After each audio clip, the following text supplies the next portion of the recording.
Hello, Leia. Hello, good evening. Ayan.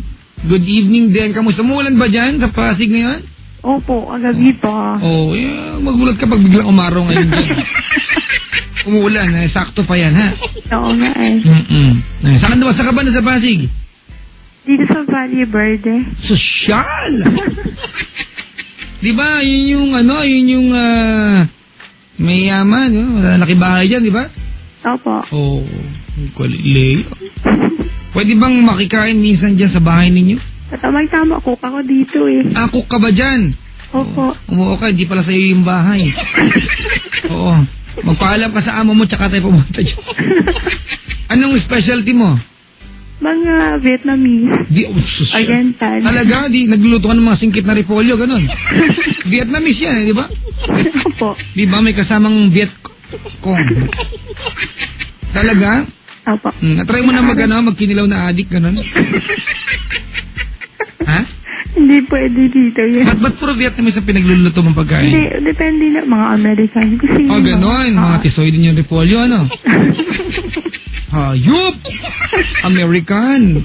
Ano pa mga specialty mo? Chinese, nagluluto ka rin. Sorry kasi ang Chinese saka Japanese kasi magkano lang din naman ang food yun eh. Parang pareho lang ng Ricardo. Oo. Hindi, wala namang di ba? Walang yung greens, wasabi. Sa China. Mga wasabi. Japanese ang wasabi, di ba? Haro na nemang, hang na. Ganun. Yakiso banana. Anyway, Leia, tinatanggal ko na yung nervyos mo, baka kabahan ka. Kinakabahan ka pa? Medyo. Oo. Ano, gusto maglokohan pa tayo? Para mawala nervyos mo? Ha? Hindi naman. Hindi naman. Sige, dali, Leia! Tumawag ka para i-ask dun kung... Usually ask. I-ask ko nga kung... Kasi sabi niya, another third chance pa daw eh. Teka lang, ano pinag-uusapan dito? Repolyo o tao? Ito mo na maayos, ha? At pangatlong pagkakataon pa daw. Ano ba to? Nag-break kayo ng boyfriend mo? Di ganito. Nung pumunta ako dun nung Sunday, dun ako natulog. Saan? Dun sa Laguna. Sa bahay nila? Oo. Nag-kiss kayo? Of course. Nag-kiss kayo? Break din pala kayo? Ay, pusang gala. Tapos, sabi niya, pali tayo ng phone. Sabi niya? Oo. Tapos siya yung may malakas na loob na makipagpalitan ng phone sa akin. Kasi nagdududa siya na siya yung gusto magpalit kayo ng telepono kasi baka meron ka ibang katsene sa telepono, gano'n? Opo. Ayaw pa. Malakas loob niyan. Tapos, yung nasa bus ako na napauwi na ako nung hapon ng Sunday. So inuwi mo talaga yung telepono? Oo. Sabi niya 1 buwan, palitan tayo. Sabi niya gano'n. Ayop, malakas loob. Tapos nakita ko na dun sa cellphone, mayroon na mga text na, love, kumain ka na ba? Kala ko, sa kuya niya yun. Laban tawagan nila ng kuya niya. Kasi sila mag-brother, ano? Oy, big brother. Tapos, ano? Tapos may, I love you, ingat ka. Kuya pa rin yun. In-expect ko nga, kasi tinanong ko na siya sa kuya daw niya. Inagaw ng kuya niya yung telepono ko. Sabi ng kuya niya, huwag mong pakialaman yung number na yun kasi akin yan. Sabi ko, talaga. Pero nandun na yung doubt na hindi totoo yung mga sinasabi. Oo. Tapos sabi ko, okay, sige, hindi ko papakialaman to. Gumamit ako ng ibang phone para i-confirm kung totoo yung sinasabi. Yan, Tapos umamin yung babae na yung boyfriend ko. Ang katext niya? Boyfriend din niya? Hayop, nagpalit pa, no? Pakahusay, ano? Tapos, hinayaan ko na lang kasi sabi ko, ba't ganon? Dati dininay niya na ako nun. Sa kaibigan ko pa mismo. Pinagbigyan ko na siya. Tapos ngayon, sabi niya sa akin gusto niya mag-asawa. Kahit na 7 years yung gap naming dalawa. Pero tanggap naman niya ako.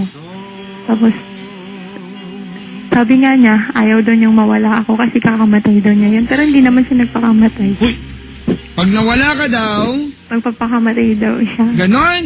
Opo. Mahayop! Sabi ko, hindi ko naman nakikita. Dapat sa harap ko magpakamatay ka para maniwala ako. Isa ka rin lokarit eh. Hindi masyado siyang obsessed eh. Obsessed sa'yo? Oo. Obsessed, niloloko ka. Obsessed ba yun? Oo nga eh. Tapos ito na nga, sabi ko, ano ba talaga? Tapos naiyak na siya, sabi ko, ba't umiiyak ka? Tinatanong ko pa lang naman. Sabi niya, sorry kung hindi ko yun inamin sa'yo. Kasi natatakot ako mawala ka eh. Sabi niya. Sabi ko, dapat inisip mo rin na may masasaktan ding tao. Di baling ako na lang, wag lang yung iba. Wow, bayani. Hindi okay lang naman yun kasi papayak, di ba? Yun bang, di bali na yung ako na lang niloloko, wag lang yung ibang tao. Wow. Dati niya pala yun, inamin niya ngayong gabi ulit. Dati pala teka niya lang. Okay lang na ikaw niloloko. Okay lang. Ba't tumaarte ka? Okay lang pala sa'yo. Hindi, ito na nga ang problema. Pati yung nanay tsaka tatay niya, text na rin na pagbigyan ko na daw yung anak nila, another third yan. Tapos ngayon di siya kumakain, naaawa ako. Naku, drama lang yan. Baka nga kumain pa ng bahaw kanina yan. Nyari lang yan. Wala ka naman dyan. Kaya nga sarap kumain ng daing ngayon, umuulan, no? Kamatis, itlog maalat, pritong bangos. May konting tortang talong. Gutom tuloy ako, pusang gala, oh. Tapos kahapon sabi ko na nga ayoko na. Sabi niya, wala naman akong magagawa kung yun na yung decision mo, tama naman yun eh. Kasi niloko kita. Pero sana pagbigyan mo naman ulit ako. Teka lang. Matanong ko lang, naguguluhan kasi ako kasi binigay niya yung telepono sa'yo.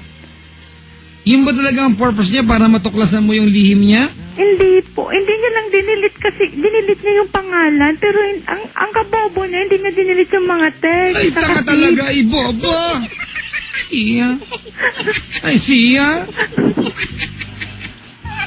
Siguro, nakatago dun sa may... Kaya ko kasing kalikutin yung cellphone niya eh. Bibigay siya ng 1 month, makakalikot mo talaga yan. Sabi ko, nung pagbukas ko dun sa secret niya ng mga message, sabi ko, patay, marami. Patay. Tapos, yun nga, tapos nagkita pala sila sa Cubao. Yung siya, nag-i-effort dun para sa girl na magkita sila. Samantalang kaming dalawa. Ikaw yung pupunta sa bahay nila. Ako yung nag-i-effort pa dyan kasi hindi niya alam yung place na to. Kung malapit sa malapit na ng Pasig yan eh. Na daw alam kung saan ang Pasig.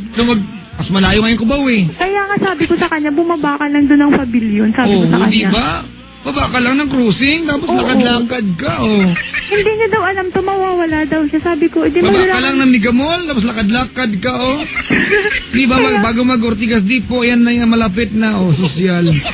Kaya nga po yun na sabi ko sa kanya eh. Tapos sabi niya, ikaw naman di pumapayag kasi sabi mo, bawal ang bisita. Sabi ko, wala naman akong sinabing bawal Pwede naman. Pwede ba dyan? Hindi, pwede naman kami kasi magkita sa labas. Kasi pag di ka nagluluto, di ba? Po, alam niya naman yung time ko para sa kanya eh. Binibigyan ko rin siya ang Kasi minsan kaso, yung bang iisipin niya may iba ako. Ganon. Gusto niya pag sinabi niya punta ka dito, tapos pupunta din ako. Minsan, yung mga taong ganyan, yung mga baka may iba ka, sila may iba, di ba? Opo. Yung mga paladuda na yung mga ay nako. Yung mahilig magduda, yung mga baka merong iba, yung pala sila yung may iba, ganun yan eh. Kaya nga po eh. Diba? Opo, sabi ko pa naman noon sabi ko pa noon never ako mai-inlove sa taong to nung nakita ko siya. Pero nasampal yata ako nung sinabi ko noon. Hindi mo kasalanan yun, ganun talaga. Sometimes we fall in love to the most unexpected person. Ganun talaga buhay. Opo. Kasi diba? Na-realize ko na lately na ito na nga. Sabi ko, ba't hirap pala siya pakawalan? Kasi malambing siya. Malambing talaga. Dalawa nga syuta eh. Teka lang, gaano katagal na kayo niyan? 8 months. 8 months, Artie. Ganon? Opo. Anong pinangako niya sa'yo na mahuli mo siya may iba? Tapos ito na sabi niya sa akin, kahit papalitan ko daw yung SIM niya. Sabi ko naman, kahit palitan ko po, kung memorize mo rin yung number, wala din ako magagawa. Ganyan talaga yan, di ba? Kaya nga, magkasabot pa sila ng kapatid niya. Hindi, yung kapatid niya minsan, hindi mo rin masisi kasi siyempre kapatid niya yun eh. Mali talaga yun, pero di ba, kapatid niyo, mga kaibigan, hindi ko sinasabing tama, di ba? Ang sinasabi ko lang, expected pag ano. Nung wala kami communication almost 1 month, hinanap ko siya noon. Saan mo nakita? Hinanap ko, lahat pinagdadial ko yung mga number. Tapos, ko naman, na timingan ko naman na nakinig one time yung kapatid niya. Tapos, tinawagan ako. Saan mo na nanawagan? Sa kabilang estasyon? Tinawagan ko dun sa ibang estasyon. Sabi ko, saan ba pwede manawagan dito? Kasi, sabi ko, YesFM pa naman ang mga to. Hindi ko naman alam kung paano manawagan. Sa YesFM ka nanawagan? Hindi. Alam okay na. Doon. Ay! Okay na yan, ha? Pag nabanggit mo YesFM, okay lang kasi kapatid namin yan, YesFM, ha? Opo. Ops! Okay na. Oh. Nabanggit ka pa! Hindi po. Tapos umiyak siya nung nagkaroon kami ulit ng communication. Sabi niya, di ko alam kung paano kita ulit matatagpuan. Tapos yun nga, yung time na yun, parang hindi siya nagsayang ng oras. Parang araw-araw siya yung naglo-load para sa akin. Pero ito na yung mga 3 months na nakalipas. Parang something na, yun na, may nagbago. Pero, andun pa rin siya, malambing. Pero hindi na yung tipong dati na halos walang oras na hindi tumawag, walang araw na hindi tatawag. Pag hindi pala niya ako tinawagan, dun pala siya sa isang girl tumatawag. At least busy siya. Yun na nga kung hindi ko masasagot yung call niya, nagagalit siya. Ganon. Opo, sasabihin niya mas may time pa daw ako sa ibang tao kumpara sa kanya. Pero hindi man lang niya inisip na, sabi ko, pinapaaral din ako ng boss ko. Kailangan ko rin magsikap. Pinapaaral ka? Opo. Anong kinukuha mong kurso? It's all about sa Ha?